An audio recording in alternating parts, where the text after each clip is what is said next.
Good evening, everyone. Good evening. Good evening. Good evening. Right.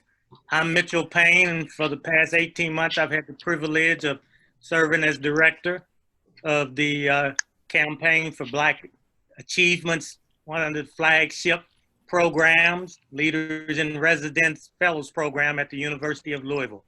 So for the last night and tonight, we have joined to celebrate kind of putting a closing on the program and all of its majesty and lessons learned and etc. So welcome to everyone who has joined us this evening. I'm going to turn the baton over to Ed Cordes, who's acted as a consultant to our program over the last several months. He's with the Center for Nonprofit Excellence, and they've been one of our partners along with Sigma Pi Phi fraternity. So we have nothing but praises for their involvement. After our presentation, Dr. Cunningham will do the intro. We'll then have closing comments by Dr. Ralph Fitzpatrick, representing the University of Louisville, and then with Sean Dove, the president and founder of the Campaign for Black Male Achievement. I think again that there might be a couple of folks that weren't with us. So if you have any questions, I'm sure Dr. Cunningham will explain to you, but we're gonna be open mic and everybody's gonna be treated as family. Just throw your hand up in the air, act like you just don't care, and raise your questions from the floor and stuff, and we'll pump you in. So without any further ado, Ed, take it away.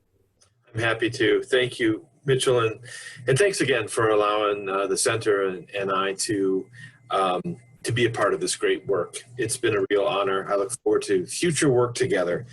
Just a few logistical things about tonight. First of all, while we encourage you to ask questions of the presenters and the like, just unmute yourself, ask the question. We're a small group, so that shouldn't be a problem. But if you are not asking a question, if you could mute yourself to keep the background noises to a minimum, that would be great. But if you have a question or comment, please unmute yourself. There'll be a Q&A session after each presentation. The only other thing I want to note is that that we are recording this session, and it will be up on the U of L website after this evening. That's all I have. If there are no questions, Dr. Cunningham, I turn it over to you. Okay, Mr. Cordes, thank you very much. And again, welcome to everybody. It's good to have each of you here this evening as we close out the LIR program. Last night we had some really exciting and very informative presentations. And tonight we have two more to add to the list from last night. So I am very excited to hear those presentations.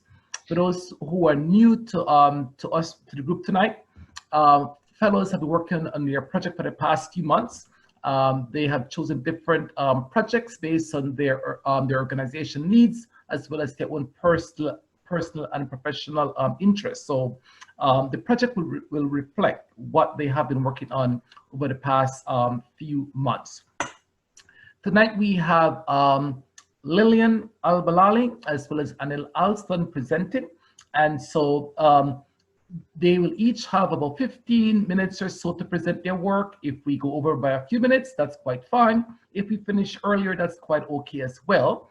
After each presentation, we'll have about 5 minutes or so to ask questions.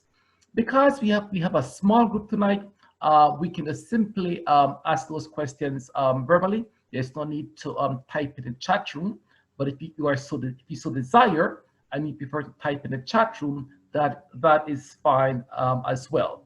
Okay, so I welcome our two presenters, and we look forward to your presentation tonight. Lillian and Anael, you two are both up. I think Lillian, according to the schedule, you were scheduled to go first. So if you choose not to, we can flip a coin and we can ask Anael to go first. Or are you ready? Yeah, I have no problem going first. And again, this feels Again, a lot of y'all have become family at this point. So this is really just a conversation about the work that I'm currently doing. So yeah, I feel good. All right, excellent. Okay, well, take it away then, please. You have the platform.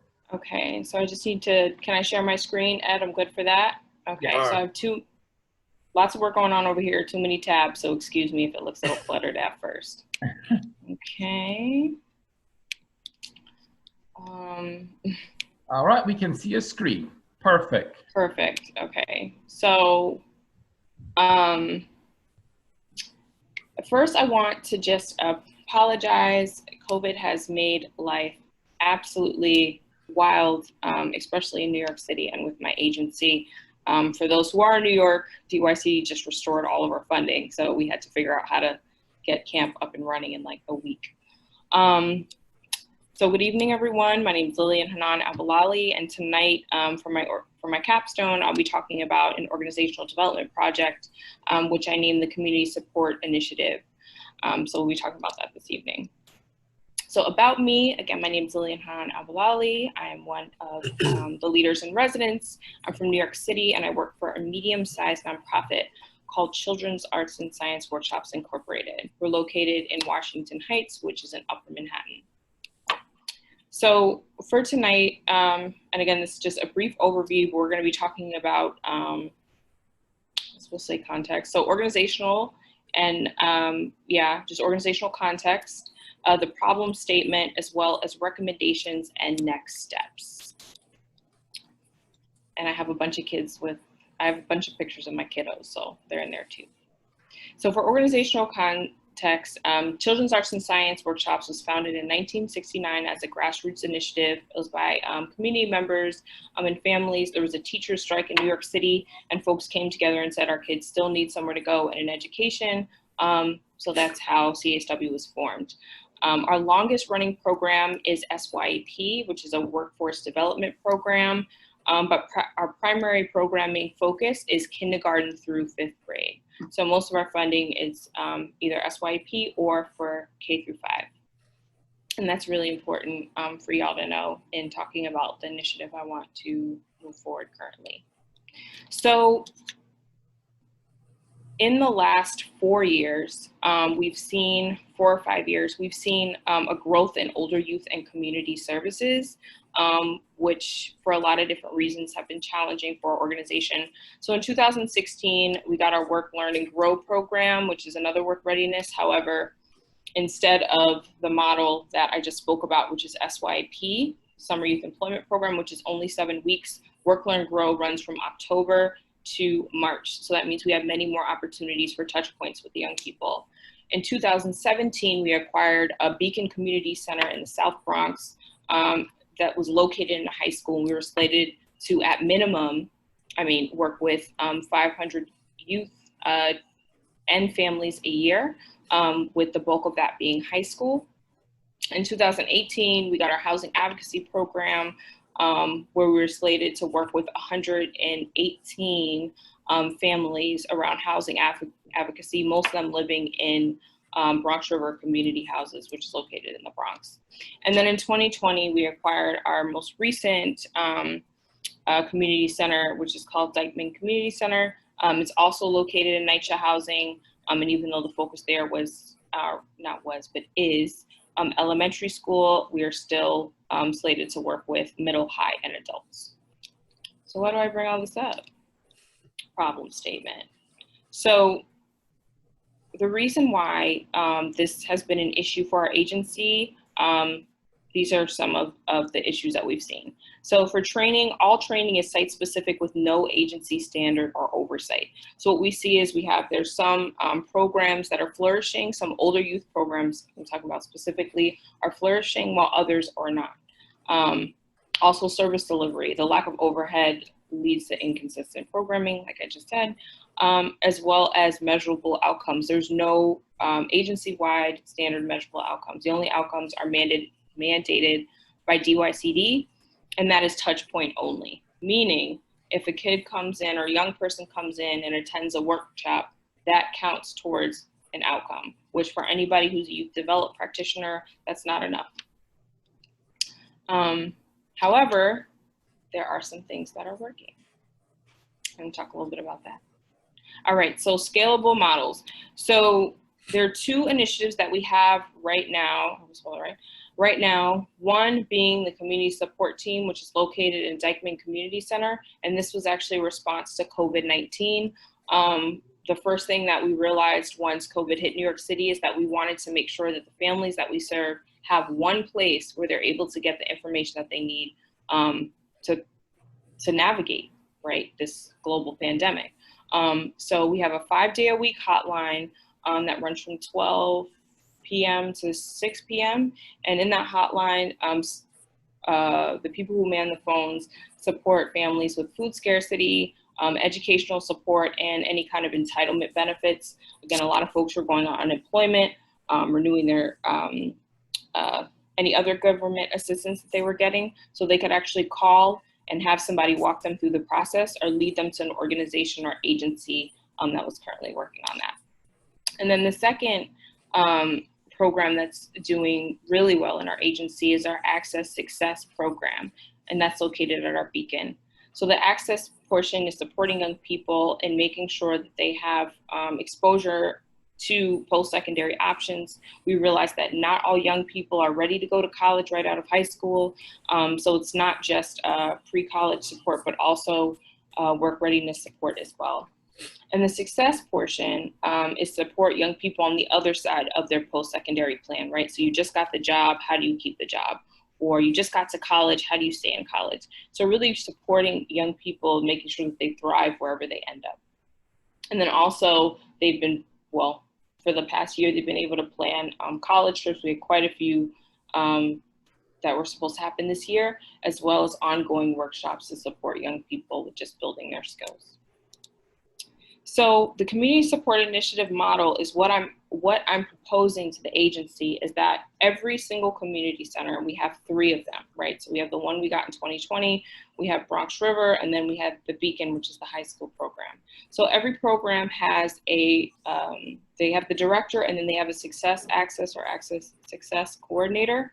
And that person is to provide post-secondary support to juniors and seniors, as well as opportunity youth, as well as partner with other CBOs, colleges, and workforce development programs, right? So you have one coordinator that handles that, and then you have another coordinator called the community support coordinator that partners with government organizations, CBOs, and other community stakeholders, as well as provide one-on-one support to community members connected to that local site. So if I live in Bronx River, there's a community support coordinator that I can go to in my housing development that can specifically help me navigate whatever issue that or whatever support I need at that time. We begin to read. So my plan of action, and again, this is not anything new, but I feel like the urgency due to COVID, as well as the racial rebellions that we've seen throughout the United States, has made this even more pressing. I've seen how all young people are vulnerable, all communities are vulnerable, especially the communities I serve, which are predominantly Latinx and Black.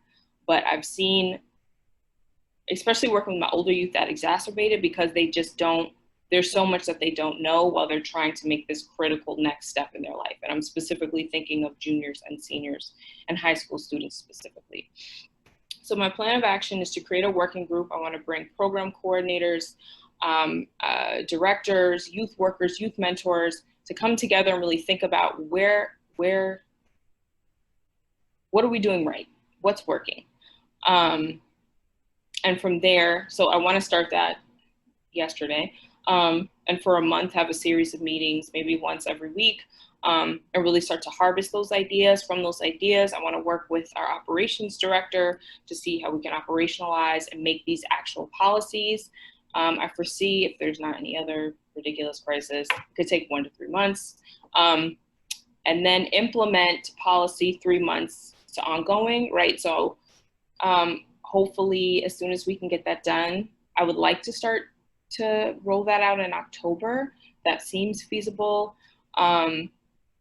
And then from there, just continue to have ongoing evaluations. Are these working? Are they working across sites? Are there any ways that we need to improve? And again, this is a very abridged version of what I want to do. So next steps. Right now, I think it's interesting because I had the conversation with Dr. Cunningham, and I was like, okay, I'm doing this HR thing for my org, but that's not, it needs to happen. But he really pushed me to do what feels most alive for me, what I'm most passionate about. So I chose to write and present about this. And as God would have it, our organization is actually invited to a roundtable with Coca-Cola for a potential grant next week. So yeah, some of the things that I've talked about today, again, and I'm working with various folks, and I really want to lean on this group to give me feedback, ask questions, because this could very much, I wanted to do it anyway, but now we could have potentially $200,000 to help build this out. So yeah, things are happening very fast, as with everyone. And that is my overview presentation. Sorry if it was too long or a little rushed. That's all I got, y'all. Thanks, Lillian. You're welcome. Yes, that was very nice. Again, I'm sorry I had myself muted and forgot to unmute myself. Lillian, thank you. That was a great presentation. And I think it gives us a very nice, an inside look into your organization as we got to hear more about your organization and what it is all about. So thank you for sharing that. I open it up now to question, and I see Daryl Johnson is raising his hand. Daryl, unmute yourself, please, and ask your question. I don't have a question. I just wanted to tell Lillian that she did a great job. I didn't want to interrupt, but I've been here and I watched the whole thing. Okay, good. Thank you, Daryl. So Lillian, I had a question, and again, Yeah. Great job. One is with the makeup of the working group that Yes. you're bringing together, and was wondering whether or not any of the high school students are part of the working group, so that they might be, from the genesis of these conversations, contributing. And that's part one. And the other, would love to hear some more around the internal politics and dynamics, and what kind of buy-in do you have or do you need to get as you are rolling this vision out? Such great questions. Currently, and which is really bad youth development person of me, but we don't have any young people that are supposed to be on these working groups. However, that's an easy fix. Yeah, so that's definitely something that we will incorporate it when we get started. I would say to your second question, and I include this in my paper, but not in my presentation, were the limitations. And I think the two biggest are funding, because funding is being cut everywhere. We had a smaller summer budget, we're gonna have a smaller fall budget. So it seemed hard for us to ask for these additional folks at a moment when things are scaling down. But also institutional buy-in. I mean, this is not a new concept or a new initiative. I've been trying to push this probably for 2 years, or versions of this for 2 years. So I don't know. I will say this though, I think COVID-19 has made it easier for me to ask for these things from leadership. There's a clear need. We actually started the community support hotline that I talked about is something that we started immediately and has been wildly successful. So it's just a matter of framing it like, hey, we just want to give this to other sites so everybody gets the support they need. But I've run into a lot of institutional, trying to think of a nice word, but can't. Thank you. Did I answer? And I would just say, definitely use this group to help clear those hurdles that, I think the internal dynamics, I think got a lot of talent and insight here that we could be helpful during this call and or after. Thank you. Okay. Lillian, Ralph. Okay, Ralph, go ahead. Lillian, I just wanted to join in the chorus saying great presentation. First of all, I wish you well. Go get the money, girl. Go get the money. That $200,000, get it before Sean Dove gets to the table, okay? All right, that's number one. The second thing is that I would encourage you as well when you think about the different mechanics and intervention points in your planning, do consider the handoff. When that student makes that point in terms of actually enrolling in an institution of higher learning, I think it might be good if you could come up with some strategies in terms of how do you support that student. I mean, a lot of times, I mean, I'm mindful that we still have basically a first generation college going group of kids out there, and they need that added support. It's one thing to kind of walk them through the mechanics of getting there, but even after they've landed, you know, there is still that moment, if you will, or that need, if you will, that these students will need that added support going forward. So I think that to think about some strategies and how one might work through those kinds of mechanical issues would help, if you will, particularly when you're going out and talking with funders going forward, because they're going to look at that long-term piece going there. And the last thing I would say to you is not only consider, in this case, foundations like Coca-Cola and corporate entities like Coca-Cola, but you've got a strategy there or a vision that I think speaks well to some of the governmental kinds of funding initiatives that are out there as well. So do take a look at that. I'm thinking about the TRIO programs as an example, and I'm pretty sure that New York has a number of those, but there's always always room for another, and those are competitive grant programs. So just wanted to encourage you to do that. But great job. Thank you, Dr. Thank you. Okay, Mitchell Pinn, I saw you had your hand up earlier. Go ahead. Yeah, all right. Lillian, great job, great job. I've learned a lot from you and your colleagues during the past 18 months. And one of the things that I'm still trying to get an understanding, in a large place like New York, how do you define your service area? I mean, how do you get your participants? Within one day, is it field? Once you put the word out, you go through the schools, the churches, first come, first serve, or just how do you handle that? That's a good question, Mitch. I think it's fairly easy in New York. Two sides. Actually, getting participants is easy. Funding is a little bit more difficult. We have one of the largest nonprofit landscapes probably in the United States. So there's a lot of us out there, but there are also a lot of people. So for example, the Beacon program that I spoke about is located in a high school. So it's just a matter of us fielding from that in the local community, or the other community center that's specifically in the NYCHA development. Can't call them projects anymore, but yes, the NYCHA development. So we just get, do you know what I mean? The community is right there. And I think the primary funder, the Department of Youth and Community Development, has been intentional in terms of placing programs right in schools or right in community centers that are located within larger communities. So it's easy.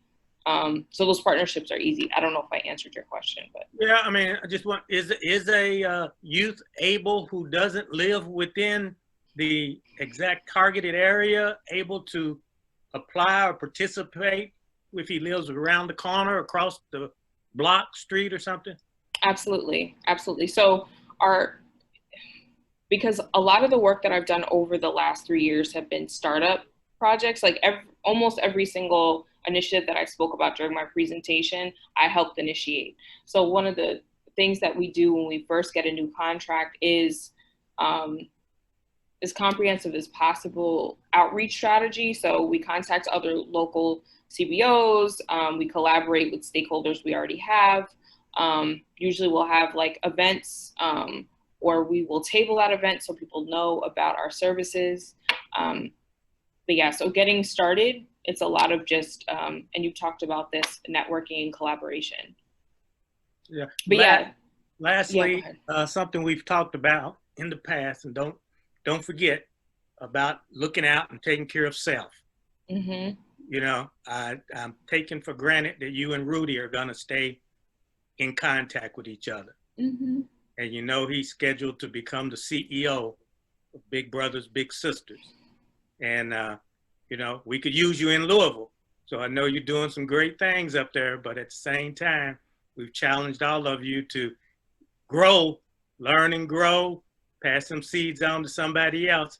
And you've got an anchor here in town with family and with him. I'd like to see you and him doing some kind of collaboration or whatever. So don't forget that connectedness there. Of course. I mean, I have nieces and nephews in Louisville, so I have all kinds of vested interest in staying connected to all of you. I got plenty of favors to ask, so watch out for those. Good job, good job. Lillian, my question to you pertains to your own personal growth. What would you say you have learned about yourself working on this project? I mean, you took some time to figure out what it's all about, and then you spent some time working on it. What have you learned about yourself in the whole process? That's a good question, Dr. Cunningham. I think I've learned that I'm spread too thin. I say yes to too many things. And that's made it very hard to get that initiative off the ground. I think something else is that I need to learn how to better ask for help. I do have more supports on an organizational level than I probably had since I've been senior program director, but like, am I leaning into those relationships? Am I asking for the things that I need? And really realizing like my inability to do that well is hindering the work. So I think that in thinking about how long I've been trying to do this, I was like, were there other moments where this could have gotten pushed if I would have asked for more?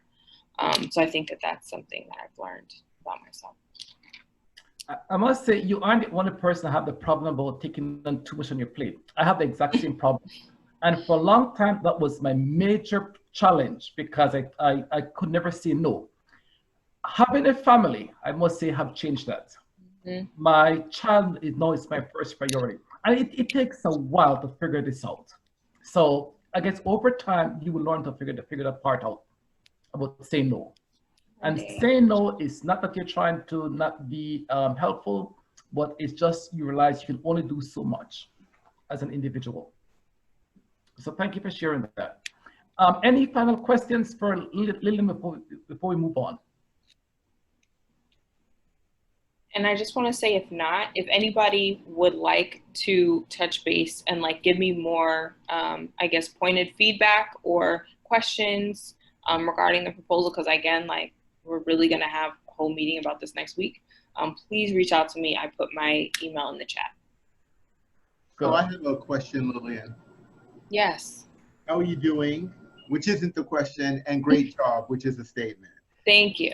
Okay. So my question is, you mentioned in the evaluative process that oftentimes it's just a touch point and not an outcome. Right. How has that been received? How has your push been received to your community, to your field, because it's so different than what they're used to? That's a great question. It varies. I think I have some staff that are like, we want to go deeper, we want to go farther, and I have other staff that's like, why are you doing you're doing too much? Okay. Like, all the kids need to do is show up, so just let them show up. Okay. Thank you. You're welcome. Can I ask one more question? What's a total home run for this Coca-Cola meeting next week, right? What does that, when you walk out of that meeting, you're like, yeah, I killed that, I crushed that. Well, what does that look like? Other than them giving me all the money on the spot, that's a great question. I think because it's going to be myself and a program director in that meeting, and I think if we're able to really articulate the impact of this program so really focusing on just the number of youth that will be impacted and how they will be impacted, if I'm able to clearly articulate that, I think we have a strong chance to at least be in the running for some potential funding. Because I think well, throughout the years, we've done some really, really, really good things. So it's a matter of systematizing it and just bringing it to scale. If I'm able to articulate that, I think I'll feel good. Is that an answer to your question? Yes, and you will be able to articulate it, right? Just go in there and walk in, your authority and your light and just shine it. And Lillian, I have one last statement. So write your thank you note for the organization before you go to it. So when you finish the interview, you put it in the mail so they get it immediately. Okay. Thank you. Perfect. Good. All right. Great ideas and suggestions. Thank you, everybody. Lillian, thank you again for your presentations and for answering our questions. Again, very good presentation, very insightful, and again, very informative. And we have also learned quite a bit from you in terms of what you are doing. There's one last question here from Jackie Nelson. And Jackie, let me see if I can read your question here very quickly. It says, does the program also have an impact within the community? If so, highlight that as well. And Jackie, this is the last question. So after this question is answered, we will move on to the next presenter. Thanks so much for your question, Jackie. The reason why I want to push this initiative is because we do have impact within the community, but it's very touch and go. It only happens at specific sites, maybe at specific times. And I think, again, their models, especially thinking about the community support hotline, I imagine if every single community center that we have had one person designated just to helping folks out, because people are really, really struggling right now, which we all know, regardless of what city we're in, especially Black and Latinx folks. So having one person that can just help them navigate that, I think would be a big community impact. I think something else that we did really well at certain sites were also workshops and events, right? So bringing in folks to come and talk about varying issues for adults and other community members. So I think that those are some ways in which we've been impactful. And again, I just hope to bring it to scale. Good, thank you. If you have additional questions or comments for Lillian, please send her an email. Her email is in the chat room, so please check the chat for her email, and you can send her whatever email or questions or comments you may have. Lillian, once again, thank you for your presentation. It was very informative, and we have learned much from what you are doing. So thank you very much for sharing your good work with us. Next up to present, we have Dr. Anael Alston, also from New York, who will be talking about the work he's doing in the New York state area. And it's a statewide project and a very large, very complex project that I think will impact the entire state of New York. So Anael Alston, the platform is yours, sir. Go ahead. Thank you, and good evening to everyone. I hope that you're all doing well. I first want to thank our friends and colleagues at the University of Louisville, obviously CBMA and Sean for his leadership and for having this group of fellows. And it's good to see my colleagues and fellows. And really, I've been inspired by the work that my colleagues have put in so far. I want to engage us in a way that is a little different. And I'll start with the question that I'd like you to respond in the chat box. And amongst this community here, what is the value of Black and brown lives to us? What is the value of Black and brown lives to us? Just put it in the chat room, whatever it is. My next question is, how are we showing our commitment to ensure that young men of color are best positioned to be successful in life? How are we showing that? Us right here in this community, in this conversation, how committed are we? I'd like to take a moment before I get into my presentation and put that in the chat. Put that in the chat. Whatever your thoughts are on these two questions, put it in the chat. I'd like to start this presentation by just showing a small clip of some of the work we're doing with young men of color across New York State through the My Brother's Keeper initiative to improve outcomes for young men of color. And I want to show that because that sets the stage for what I'm going to talk about.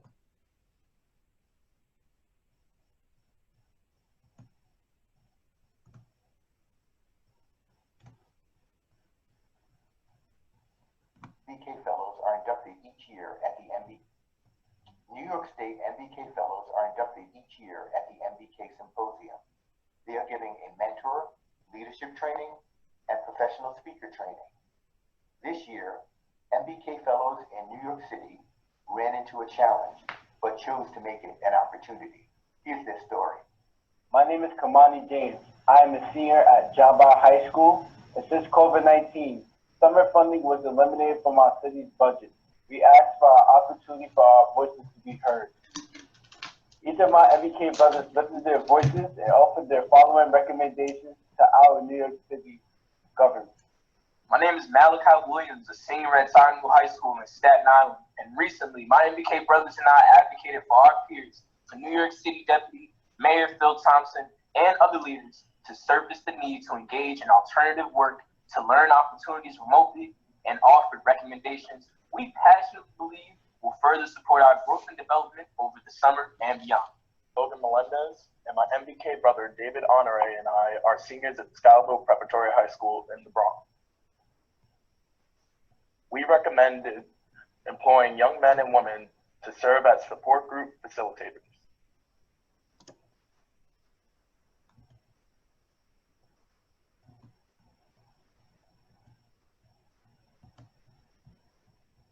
Which would result in paid stipends or certifications.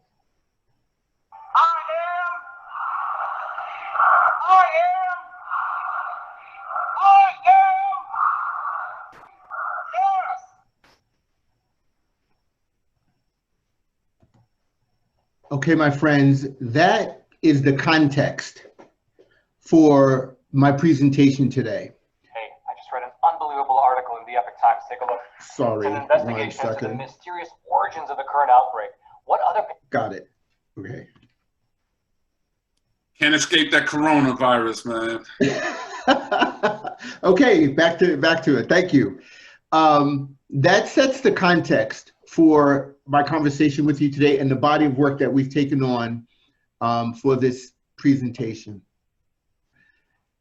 The focus we've taken a look at high school graduation for young men of color and how, first of all, what kind of position our young men are if they drop out of high school. There's a body of research and data on that. They're much more likely to engage in criminal activity, much more likely to get killed, much more likely to have children out of wedlock, or many negative things that are associated with the life outcomes of young people who do not graduate high school in New York. And that's a nationwide statistic. It's very negative. Fine. So we also know that there are schools, regardless of income level, that are doing extraordinary work and graduating young men of color at levels that are typical of suburban and wealthy school districts. And so what we wanted to do is say, how do we go across the state and find out what's happening? So here's what we did. We went across the state and studied what was going on in these schools that are graduating young men of color above the statewide graduation rate, the overall graduation, and in some cases crushing it. And what we did was we studied the schools, we did trainings across New York State, we created a 150-page resource guide and created 6 training videos. What we're going to, and some of those are embargoed, and as soon as we get a new commissioner, we'll be ready to put a lot of this out. So what I'm going to do in my presentation right now is show you 3 and then show you a video that walks you through what are the correlates for these schools that are doing it. So I'm going to share my screen.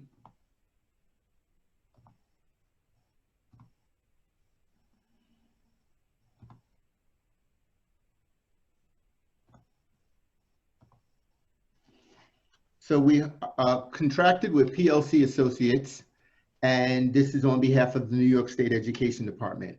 What success looks like: key practices of unscreened high schools that have dramatically improved or consistently surpassed the New York State graduation rate for young men of color. Here are the schools that we looked at. Brooklyn Institute for Liberal Arts, 95% graduation rate. Westbury High School, and that's a high need school. See, often we'll hear that people don't graduate, the schools are struggling because they're high poverty, which fits a certain narrative. But we also know that there's evidence to the contrary, and that's part of what we wanted to look at. Malvern High School, Sleepy Hollow High School, which some of this, here we go. Malvern High School, 96% graduation rate. McKinley High School, 77% graduation rate. Sleepy Hollow High School. And I'm not gonna go through all of them. Metropolitan High School in Queens, District 28, 94% graduation rate. And if you notice, in the last year, they had 2 100-year cohorts graduation rate percentage. Saunders and Yonkers, okay, high needs district, city school district, 95% at Saunders High School. So, okay. Here was the methodology used. The team had 6 well-qualified, experienced educators from across New York State, and it took us close to 5 months. Spent over 20 days in 10 schools, and we also did a deep dive in 2 districts to see what systems and structures they had in place. Young men of color in these schools were between 61% to 97%, okay? Visited over 100 classrooms, facilitated close to 40 focus groups, which included parents, community, students, teachers, okay? And collected research-based metrics with over 5,000 students and 600 staff. We did that in this study. And here are some of the things that we looked at through survey research. One of the methods was survey research. Factors most important to my success in coming to school: the way teachers teach and are available when I need help. All students said 87%, young men of color 85%, staff 96%. Different points of view. Another point, having mentors and people to go to when I have problems. All students said 87%, young men of color said 77%, and staff said 95%. Here was the graduation rates from the 10 schools that we looked at. Now, the statewide average for young men of color at this time for from 2015 to 2018 was 63%, 64%, 67%. Some of our schools that we highlighted, and these are the schools that we highlighted, were as high as 100% and as low as 77%. So something's going on in those schools. It suggests that something's going on in those schools that's not going on in other schools, and we can't say it's poverty, right? We can't say it's poverty. In fact, none of these schools were low need schools, so it's reversed. High needs means there are higher instances of poverty or free and reduced lunch. Low needs means lower. So it's the inverse is what we typically hear: high wealth school districts and low wealth. It's the inverse. So there were no high wealth school districts in this deep study. Here are some of the things we found. These schools all had these in common, and we're going to do 3. They all had a systems approach to the operation of the school. And for example, strong leadership with clearly and consistently communicated expectations, exceptional expectations. Monitoring, comprehensive monitoring and data cycles. They can tell you where each student is at any given day, whether they have an absence issue, whether they need food, whether they're strong in math and weaker in reading and need additional support. That's a systems approach. They don't leave anything to chance. Another finding: rigorous, relevant curricula and high impact instruction. One of the things I wanted to hide out is that one of the schools, there was pride in their history and heritage, and which suggests that the staff and community was intentional, and letting them know that they have impact. Their ancestors have had impact in this world. Another part was that there was connection in the curriculum to real world and what students experience, right? Another part that was in these findings, and we're still on two, was instruction features attention to literacy and included inquiry-based instruction, which is higher level, questioning the questioner and the questions. Checking for understanding with explicit feedback. So it's not about, we covered that. It's, how do you make meaning of that? And tell me more. And so that it never stayed at the superficial level in these classrooms that were graduating young men of color at higher rates.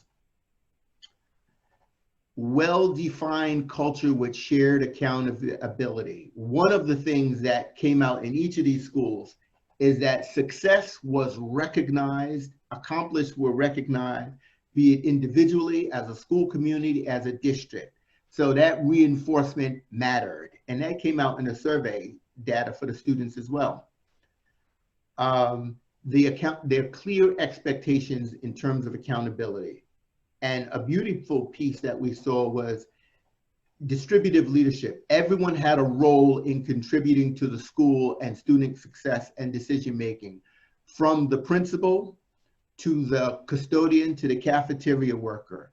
They were all focused on how do we get our kids out of here and in the best shape to be successful in society. The final piece of what we did is we put all of the 10 findings, which will show up in the next video, and put together a series of trainings from Buffalo to Brooklyn across New York State and did workshops on them.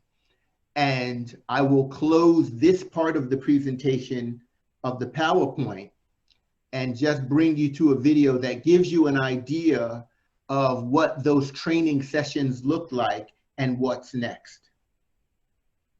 So I'll share my screen.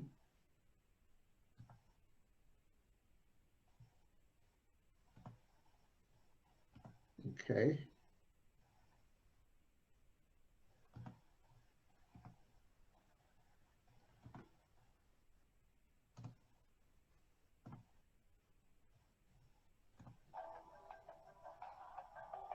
How many effective schools do you have to see the educability of poor children?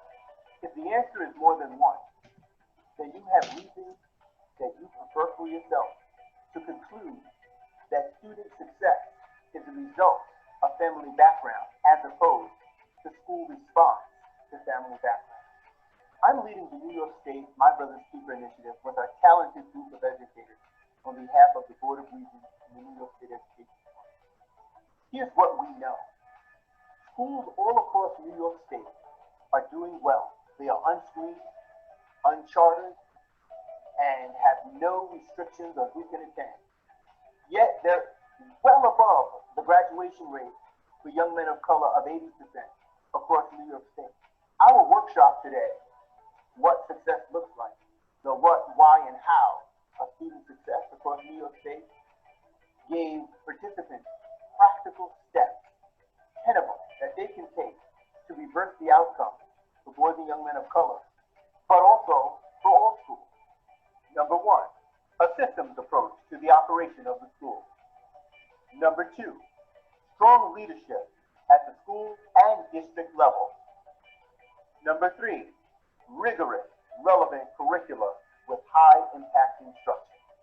Number four, intentionally planned extended activities and connections beyond the academic.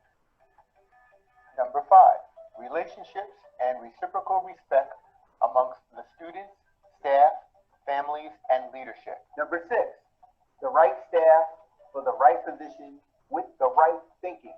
Number seven,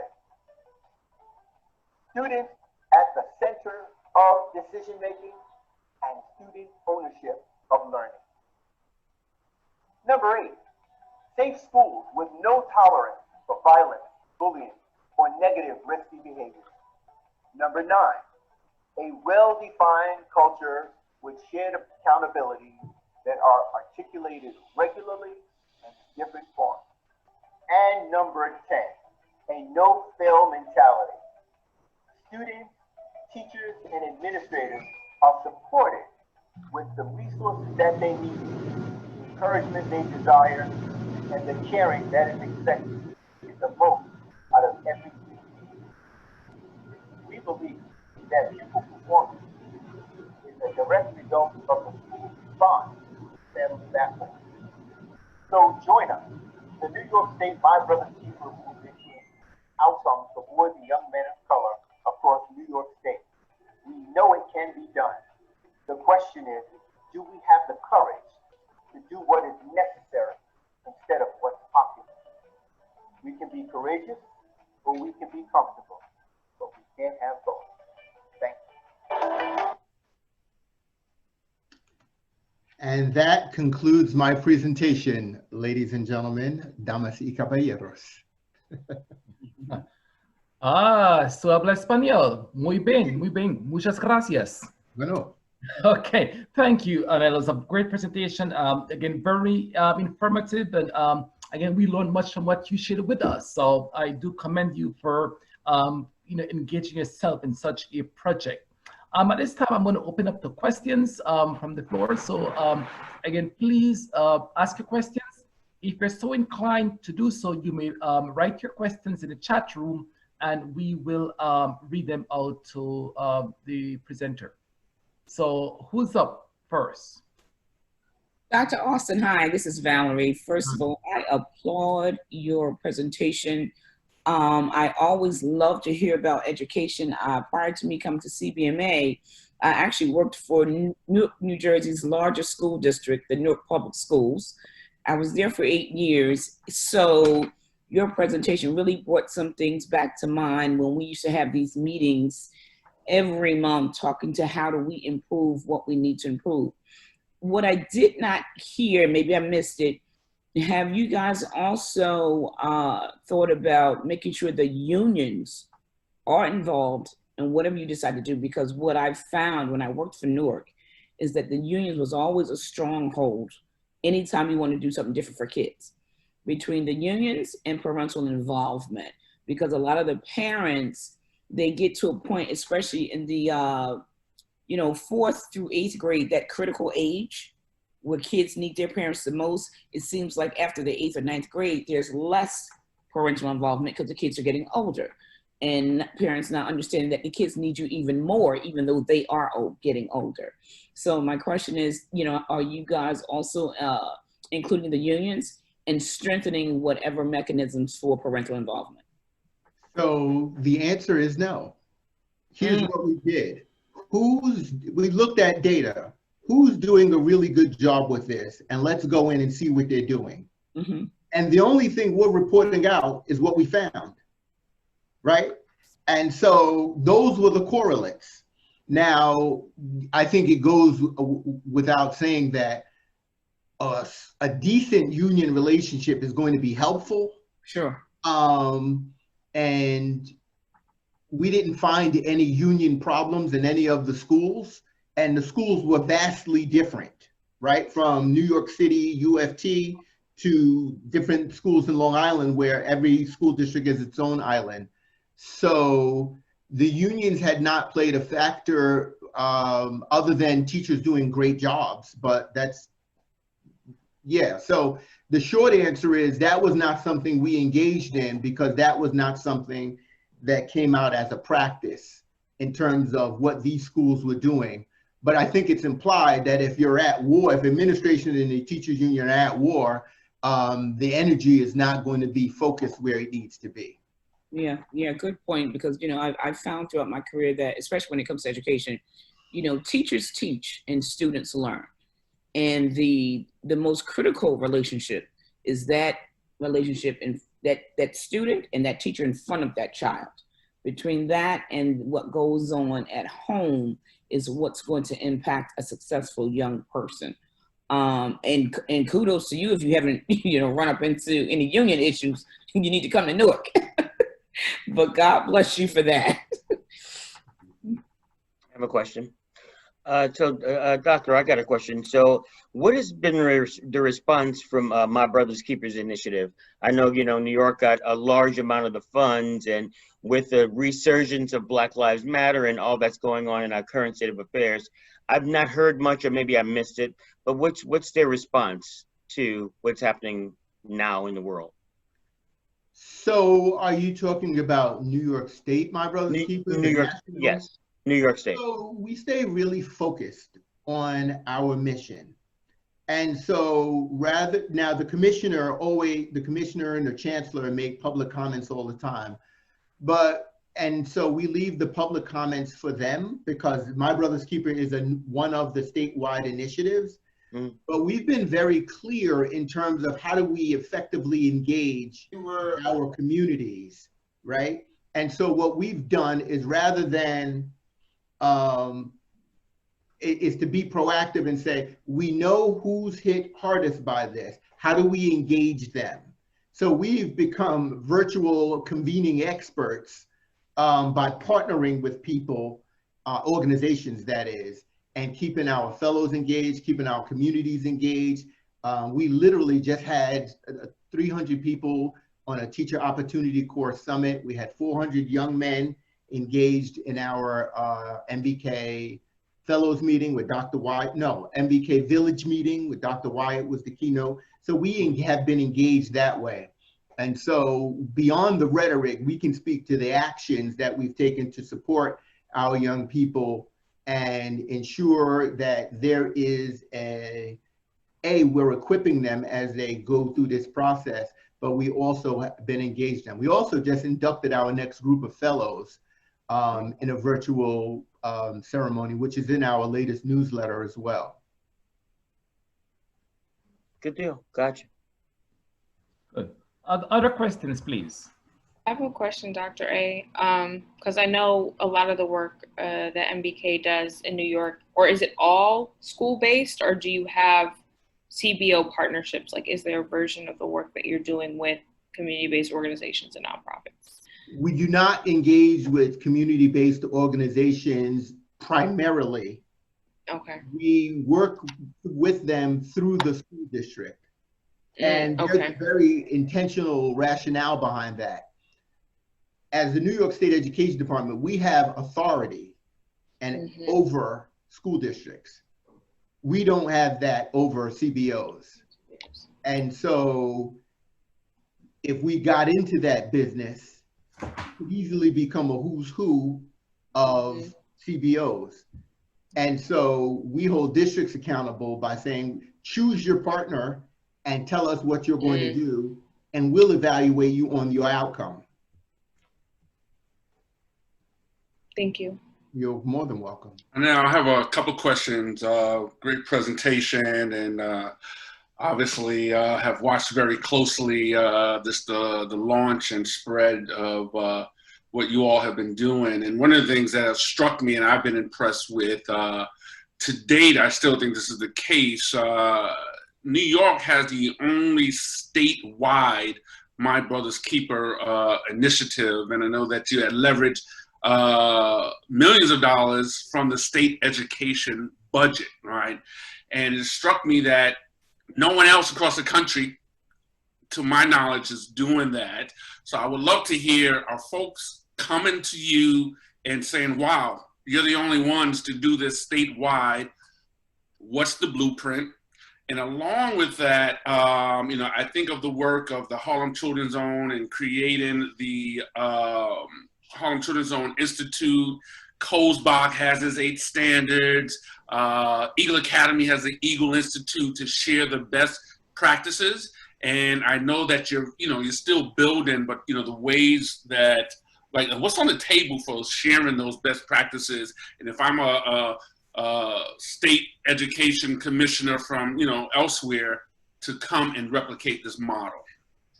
So part of this is luck. Part in terms of a statewide initiative, and I'll tell you about that. Obviously, leadership matters, right? And the lucky part is that in most states, education is the domain of the governor. That is not the case in New York State. The legislature picks the Board of Regents. The Board of Regents selects the commissioner, and that's the education agenda, right? Which, now they work with the governor, but the governor doesn't really micromanage because it's not really his lane. It's a different branch, right? Mm-hmm. And so the legislature obviously felt strongly enough about the My Brother's Keeper initiative. You have selected members of the Board of Regents, right? Champions who believe in this work and have enough political cachet to say, we're gonna do this and we can do it right. And so it's almost like a conflict, the perfect storm, so to speak.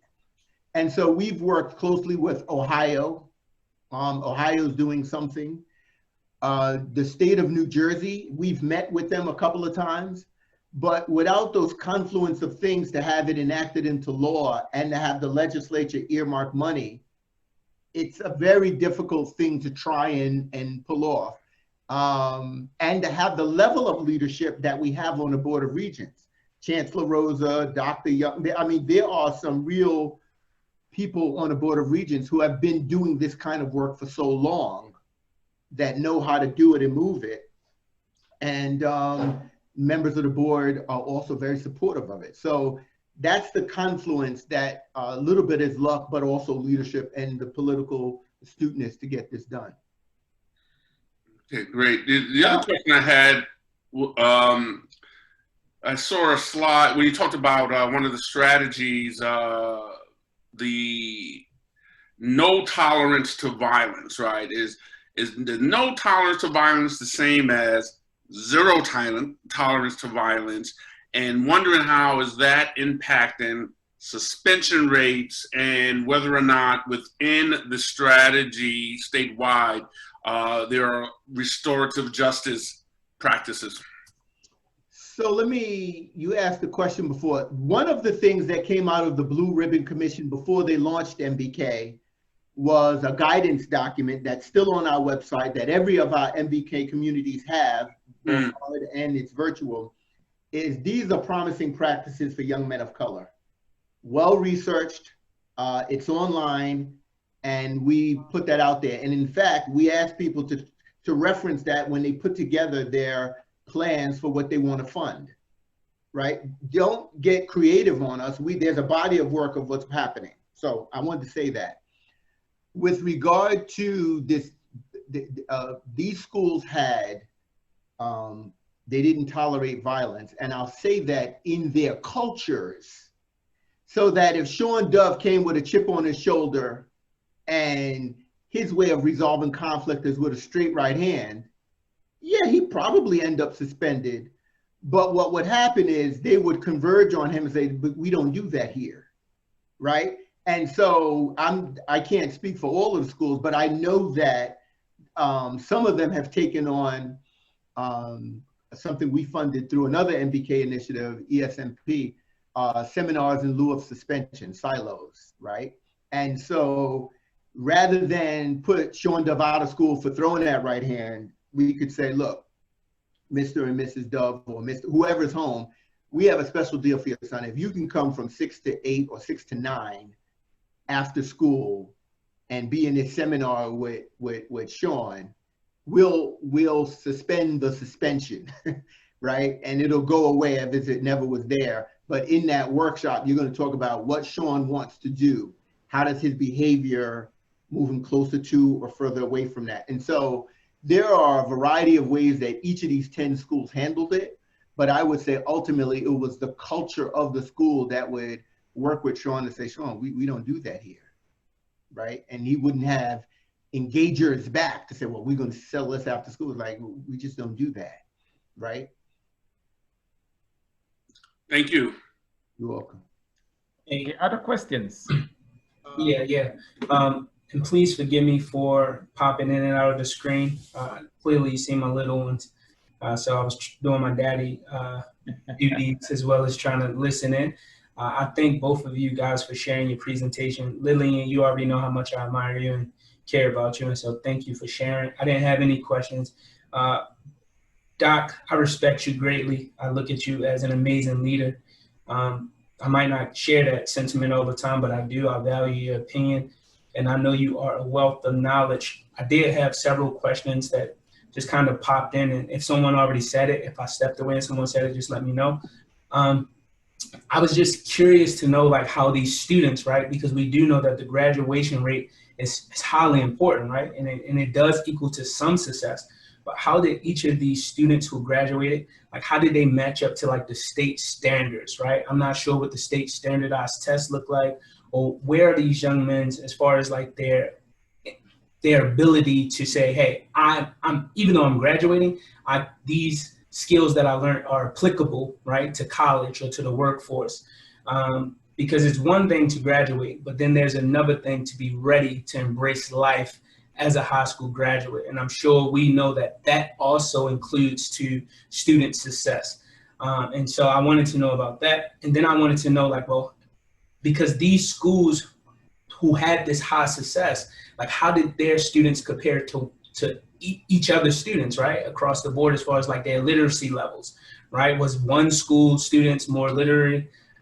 Did they have more literacy skills than the other schools? Is that why they had a higher rate, or what was it? I don't know, but these are just things that kind of popped in my head, and I just wanted to, ask. So what's the first question? So where was these students? Like, how did they match up with regards to like the state standardized, right? So whether it's the ACT or the SET, okay, where was these students at? So our work was limited to graduation. Okay. And in New York State, you have to, basically, for the general student, you have to pass 5 Regents exams. And I should know this, right? But I know you have to pass 5 Regents in a certain number of courses to graduate, right? Mm-hmm. And so we just looked at that. And it's interesting because who's controlling the study matters. Yeah. And I took a position, and this is my own mental model, that you're not really in the game. You don't really have a shot at the game if you don't graduate high school. Yeah. And so rather than get into, because there are no real reading tests in high schools that are mandatory. So I can't get into literacy levels. Okay. What I can do is say, these youngsters have a better shot at success if they graduate high school based on all of the data I know. And of course, DCJS was a part of the launching of MBK, and one of the regents, Dr. Lester Young, is on the board of DCJS. So he can give me this criminal data all of the time. Yeah. And so I know it's a high correlation. So I said, look, let's focus on something that we know matters significantly. And I don't have the resources or, quite frankly, the interest at this point to go deeper into it. But what I do want to know is that because there are so many other schools that are not producing those kind of results, let's move the needle, and we will save tons and tons of, or thousands of lives potentially, if we can get young people at least out of high school, because at least you're eligible for civil service. Right? But without that, I mean, what are we really talking about in terms of life options? Yeah. So that's my response. And it was intentional to say, how do we save the most number of young people, or position them in this study with this limited number, with this limited funding? Right? This came from a small grant from the Gates Foundation. Yeah. I thank you for sharing that. I wasn't really sure about the scope of the study or where you guys' resources. I really would be curious to know, especially at these particular schools, the ones that you presented to us, where these young men are going after they graduate. I would just be curious to know, like, are half of them entering into college, half of them entering into workforce? Like, what is like those secondary steps? And I know that's not your focus, but I would be interested to know that. But so I thank you so much for sharing that, man. Thanks. Sure. Dr. Alston, can you also just confirm if these graduation rates are the cohort graduation rate, or just the rates for those who started as seniors in that academic year that then graduated in that academic year? That's cohort. Awesome. Awesome. Well, I asked because in the charter space, I've learned that, or at least in this context I've been in, that isn't what they report out, right? When they say 100% went to college year over year, they're not talking about everybody who started as a freshman 4 years ago. They're talking about those who made it to the senior year and then persisted through that final year and went off to college. And so I just wanted to confirm that you all were doing it in a way that was more authentic to what you're trying to speak to. Well, thank you for asking a very good question. So everyone knows, here was the criteria. You had to be a public zone school, no admission criterion unless it was to live in the district. So if you live in District 28, you're eligible to go to this school. Non-charter, right? So it has to be something that when we go out with the results, it's credible. In case a wise woman like Judy asked a question, right? You got to be able to perform, right? And so that was the criterion that we used, right? Good stuff. Good question. Well, good work, right? Because then it speaks volumes then, right? About what the worth of studying, the work these schools have done. Anael, I'm just amazed with the study. It's awesome, to say the least. Congratulations, first of all, on the study. And I want to be clear. I thought I understood you to say at this point, the full content of that study is somewhat embargoed, pending some further administrative oversight review, if you will, going forward. And I make that point because I'm looking out at Mitchell and Henry, those of us who work and live in the Louisville community. We've got a number of challenges here, and the findings, if you will, your findings, I think, were so major that clearly there are other districts I know around the country, including Louisville, that could benefit significantly, from this major research study that you just finished and completed. So I'm going to be tracking you, my brother. I'm anxious to learn when that might be made available. I noted a couple of things. Number one, the study, your points, you talked about administrative leadership and the importance of that. And then you talked about instructional leadership and the buy-in of community. I'm curious as to whether or not in the survey, was there any effort or opportunity, if you will, to gauge family support in terms of the home? Would you speak to that, sir? So this is going to be interesting. Family engagement, and look, can we just talk? We're just talking, right? We can talk. A lot of people buy a lot of stock in the family engagement, but depending on where you are, family engagement looks differently, right? And so one of the higher performing schools for a very long time, the principal was somewhat embarrassed that he couldn't get together a parent group for the researcher to go in and talk to, right? He just didn't. And this is in Long Island, and many times for the plays and the musicals, you have a lot of teachers attending, supporting their students, and not the parents, right? But they have been high performing for a long time, graduating their young men of color. So what does that tell us? It tells us that engagement looks differently depending on where you are, right?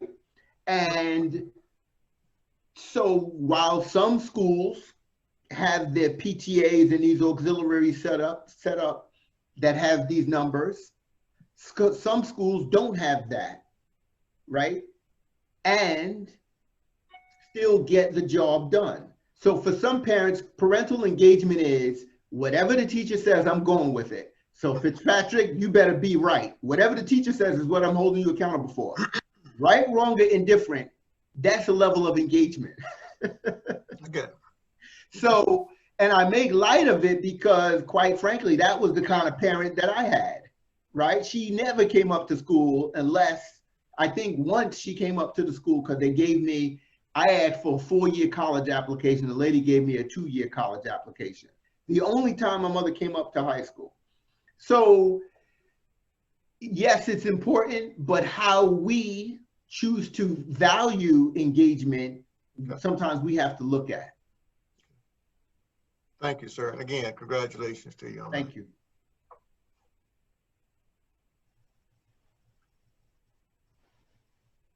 Henry?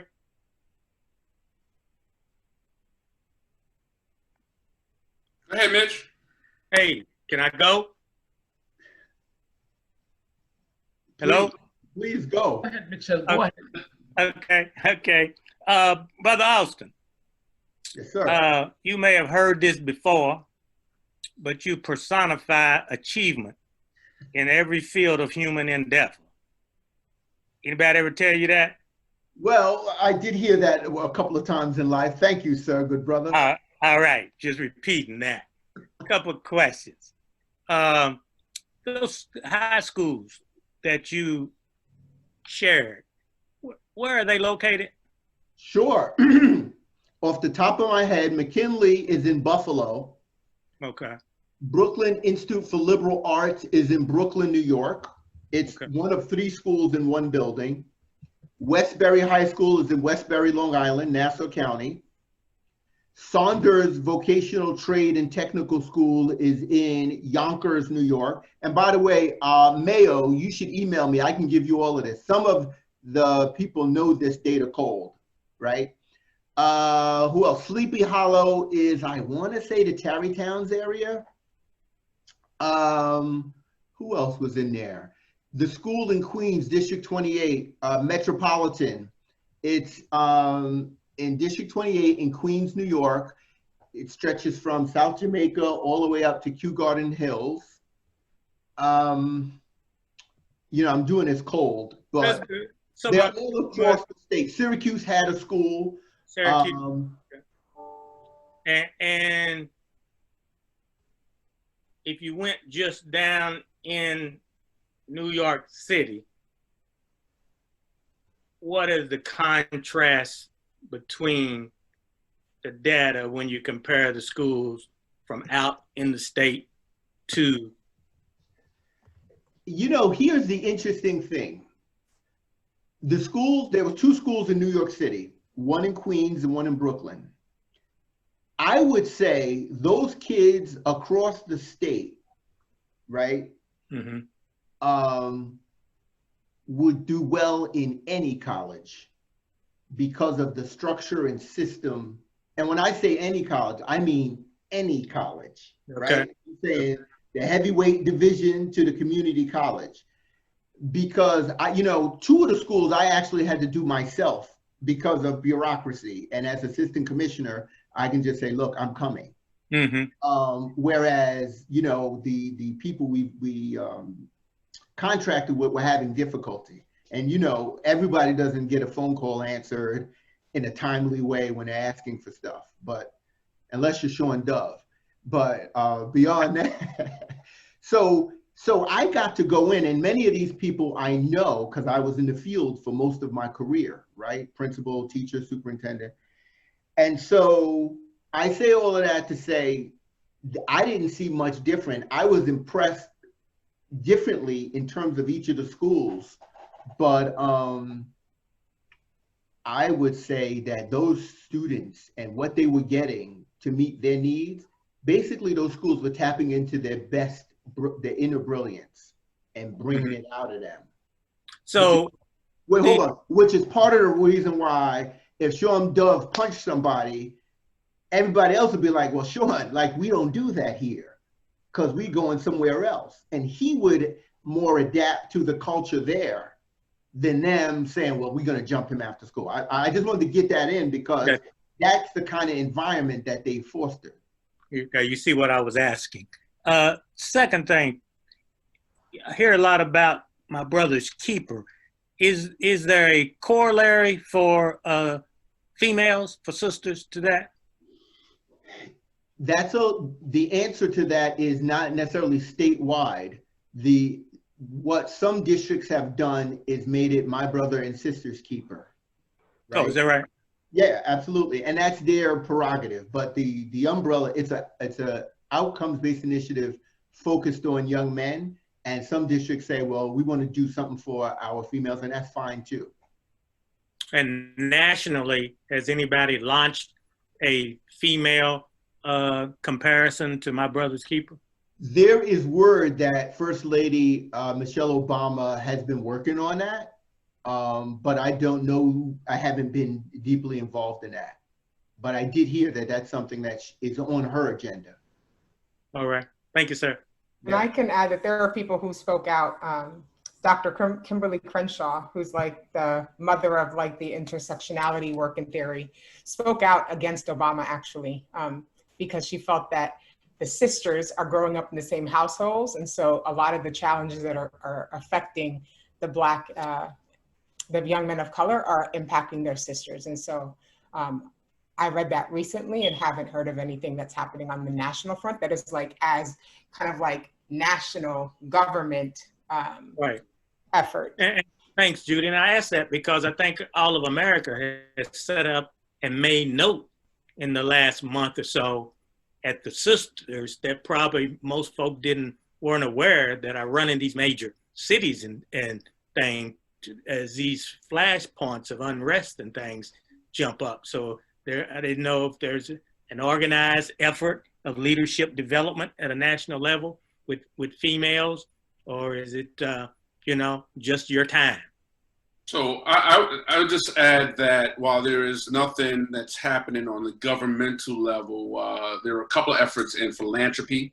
The Novo Foundation has created a national strategy, though I have heard some possibilities of retrenchment there.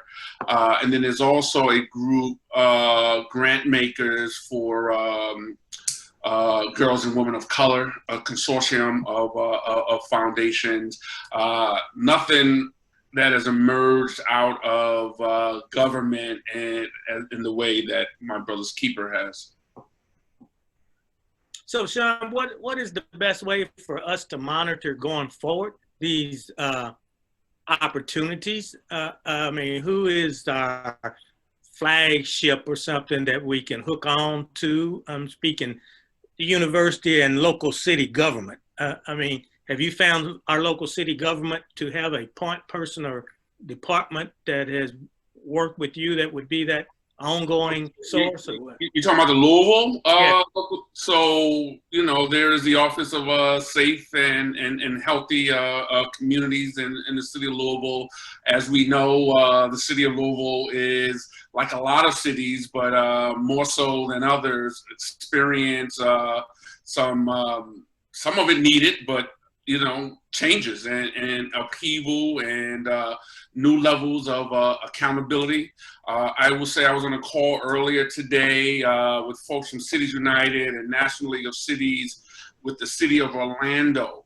And they are looking at trying to be proactive around looking at data around policing, right? And so I think cities are now like scrambling to say, okay, right, how do I not become the next Louisville, or actually, many cities were erupting.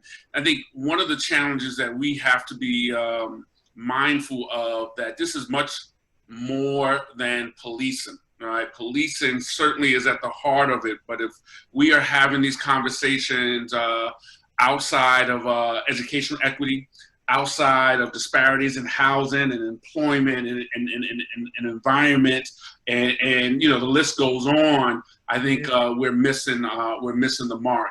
But right in Louisville, you have Cities United, National League of Cities is when we're looking at what's happening across the country, the work that Leon Andrews is doing, and so there are some resources that we can certainly provide. And I don't know if folks have looked at the bmafunders.org website.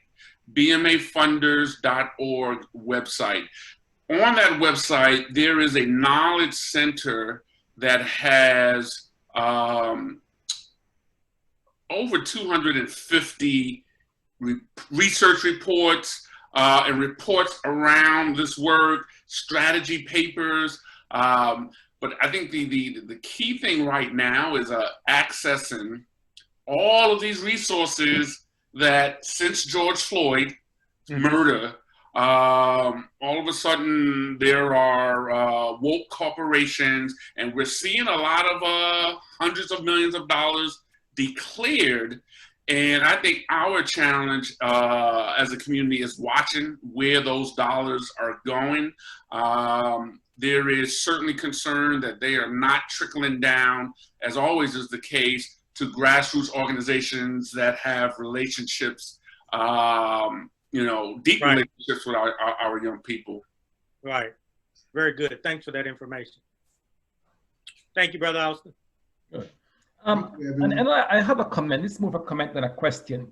And I must say that your research is supported by research that has been conducted in the past that talks about student success. Lisa Del Pitt, for instance, great researcher, look at her work, talks about the fact that one of the most important elements of student success is a caring environment.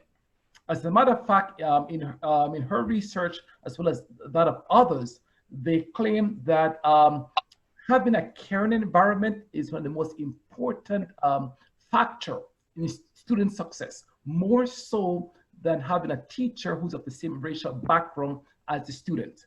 I know many times we claim that having a minority teacher is important for minority kids. According to the research, yes, it plays a great role, but it's not as important as having a caring environment.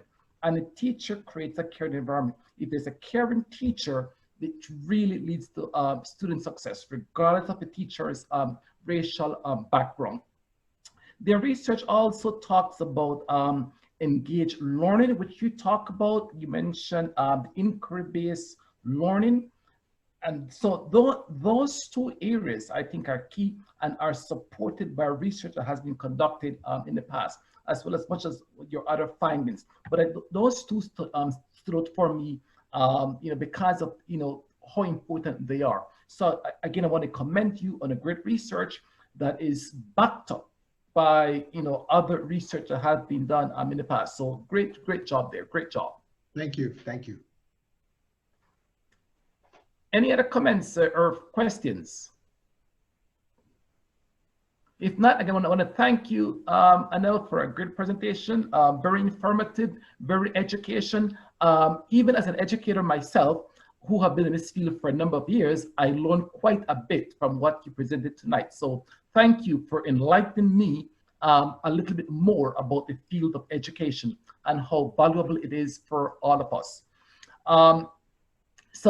Lillian, likewise, great presentation. You both, I think, like last night, we had two great presentations tonight, and we are all a little bit wiser and a little bit more informed as a result of both of your presentations. So thanks to both of you for what you should share with us tonight.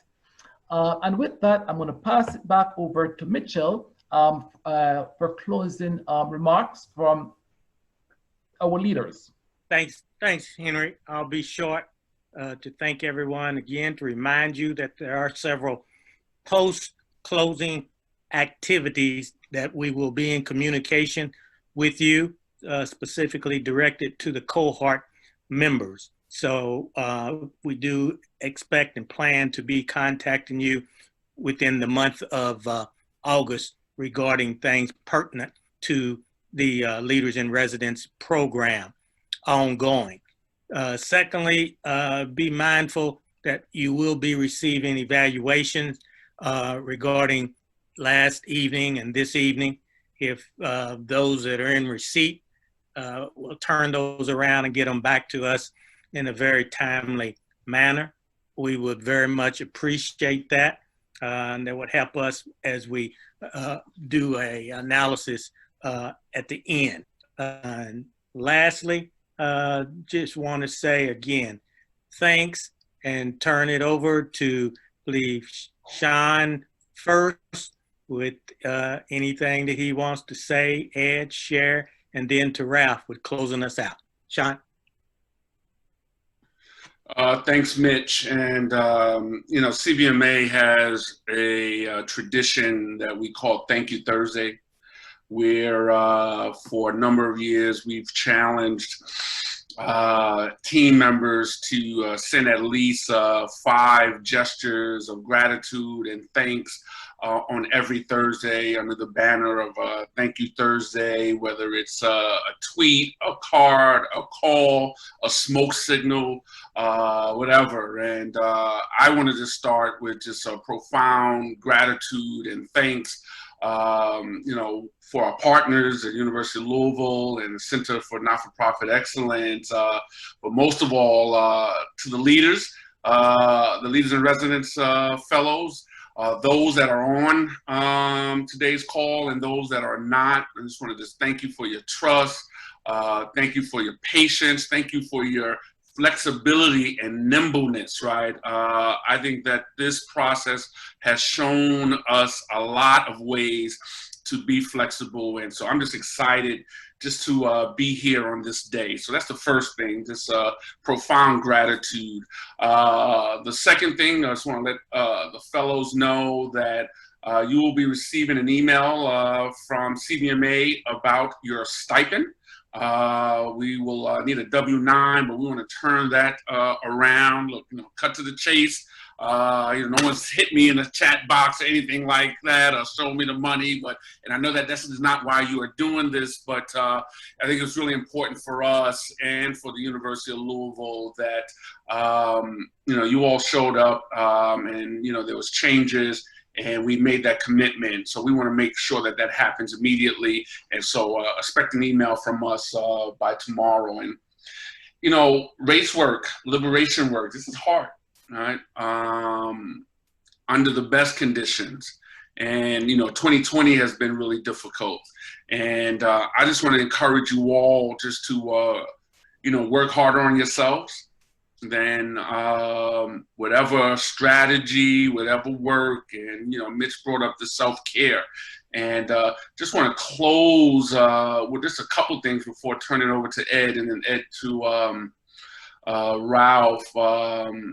That I have in front of me on my wall, some notes and things, and just wanted just to take a minute to go through a couple of those things that I have up there. And one is a page from notes that I gave a presentation that talks about racism. Racism is a social contract in America, and Black men and boys don't need saviors. We need believers in our assets and our potential and our ability.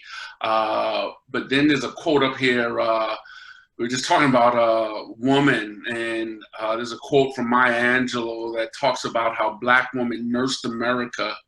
Even white boys they knew would grow up and someday kill their sons. And she talks about just the role. And sometimes, you know, when you raise a flag for Black male achievement, people may say that, oh, what about that you're not for Black women? And, you know, CBMA's wide angle lens is certainly a community building strategy, which is inclusive of women, girls, LGBT community.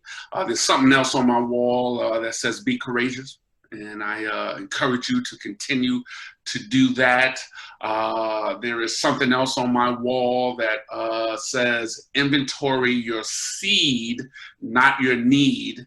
And champions always begin with their will to change something before they have all the resources to change it. And you've all heard me talk about, yeah, we need billionaires, but we also need millionaires to do this work. The will to get it done, the will to keep pushing, the will just to collaborate, and when collaboration is hard. And it also says your harvest will never be more extraordinary than the seed you are willing to sow to get it. And I want to thank you for the seeds that you have sown.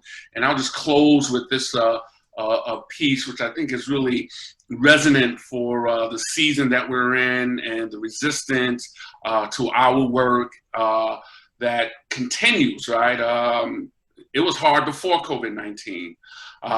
And this piece goes, when you are plagued by a persistent problem, one that goes on, view it as a rich opportunity. An ongoing problem is like a tutor who is always by your side. The learning possibilities are limited only by your willingness to be teachable. In faith, thank me for your problem. Ask me to open your eyes and your heart to all that I am accomplishing through this difficulty. Once you have become grateful for a problem, it loses its power to drag you down. On the contrary, your thankful attitude will lift you up into heavenly places. From this perspective, your difficulty can be seen only as a slight temporary distress that is producing for you transcendent glory, never to cease. And with that, thank you again, and keep on keeping on.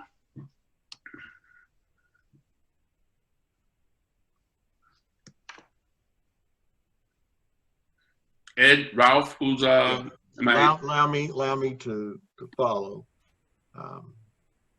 Good evening, everybody. I again bring you greetings on behalf of President Benaputi and members of our University of Louisville family, our faculty, staff, and most importantly, our students. Allow me, leaders, to say congratulations to each of you on an outstanding job. I am just so thankful to have been afforded an opportunity to engage with you over the last several months. It's been truly a learning experience, I think, for all of us. I would be remiss if I did not thank, in this case, our major partner, Sean Dove and the Campaign for Black Male Achievement, the Metro United Way officials, Ed Quarters sitting there, who's been a noble friend. We thank you. We look forward to again working with each of you. And Sean, while many of your staff are not here with us this evening, Valerie's smile I will always keep in my heart and my mind. But I'm also thankful for Rodney. I'm thankful for Steve Vassar, for Wes and others who started this journey with us and have been, for the most part, an inspiration. Again, I would be remiss if I did not just take a moment and thank my team. Mitchell, thank you for all that hard work and working with the team. We thank you, Henry, for your work with our fellows. Susan Jenkins, who may or may not be on the line with us this evening, and Lance West. Some of you may remember Lance West as well. We're going to be watching you fellows in the days ahead. I'm excited about this cohort. I'm excited about the things that will come in time. I've heard many positive things here this evening, and I will be watching. I'm going to be tracking. I'm learning. I'm getting better. My team laughs at me pretty often in that I'm a dinosaur when it comes to technology, but I'm learning quickly how to pull up information on people and track people going forward. So watch out there. Folks, we're living in a time where we have 3 major pandemics that are going on, is impacting our lives today. You know, we talk about COVID, and we know that that's rampant. You know, we continue to hear the information coming out of our respective governor's office and things that are happening at the national level. But the reality of it is it's COVID, it's social and racial injustice. That too is a pandemic. And then you throw this whole issue of economic challenges that we're facing all across this country. And as leaders, you know, we've got to stand in the gap. And work goes on. I learned a long time ago that there are no timeouts in the real world. I wish sometimes I could just take my hand and, like a referee in a basketball game, and say time out. But the reality of it is there are no timeouts in the real world. So family, I want to encourage us all this evening as we prepare to bring closure to stay engaged, listen to be understood, speak truth reasonably and responsibly, be willing to do things differently, because that's the day and age that we're living in today. Do things differently and be willing to experience discomfort. You know, it's something I don't think any of us celebrating, but we got to learn to do that. Experience discomfort. Think outside the box, value confidentiality, and never forget, and I stress this, never forget the bridge and that brought us over, or the shoulders that we're standing on today. This is, for the most part, will get you up in the morning, and it'll take you down to the bed at night in some level of comfort. Again, I'm so appreciative of the relationships that we built. I see 6 of the fellows that are on the screen this evening. It's good to see you, DeWarren. I see you sitting there this evening. It's good to have you, knowing that you joined with us. Thank you for coming and being with us today. And again, fellows, I'm going to be praying and lifting up each of you in prayer in the days ahead. And my prayer is very simple. God, just keep your arms around them. Keep them in your will. Because if it's in God's will, it's going to be in our will in a collective fashion. So again, family, we thank you. Sean's already talked about the money. The money's on the way. Check's going to be in the mail, right, Sean? And beyond that, we're going to also be making sure that you are the recipients of certificates of completion and participation, going forward. So those things will be coming under separate cover. I know Mitchell is still working on the possibilities of your participating, or the possibility of our participating actually in the Dare to Lead piece with Leah Brown. And there'll be more coming on that. We are interested in knowing whether or not you're the interest in that piece going forward. So with that, I say God bless, God keep you in his will. Mitchell, I'm flipping it back to you. I was just thinking, cohort members, we don't want to leave you out. We know you've got a new network. You all will be lifting up each other and providing inspiration and sharing best practices. But is there anything that you want to share for the good of the body tonight as we're all together before we sign off? Any of you? All right, well, you'll be hearing from us. And with that being said, I'm gonna let you go out here with something all of you can identify for, and saying, be safe. DeWarren's got something to say. All right. Everyone, I just wanted to say thank you to CBMA as well as the University of Louisville. This cohort has been an exponential added value to my family. All of you have helped me grow in ways that is amplifying the work that I'm doing with the Charles Hamilton Houston Foundation. I know over the past few weeks, many of my cohort members know the challenges and struggles I've been dealing with bereavement and the growing of the foundation, the needing of resources as the demands in our community continue to rise. And I just encourage all of my cohort members to continue in your work and know that despite the hardships, despite the frustrations, it's all going to work out for the good. What that good may be and how we're going to get there may be questionable at times, but I just thank all of you for your contribution, support, and continued counsel as we continue to work hard for liberation, excellence, and a better day for our people. Thank you, Warren. Thank you. Anybody else? Amen to that. All right, folks, until we start trying to catch up with you next week, be safe out there. Have a good one, everybody. Thank you, everybody. All right. You. Bye-bye. Goodbye, everyone.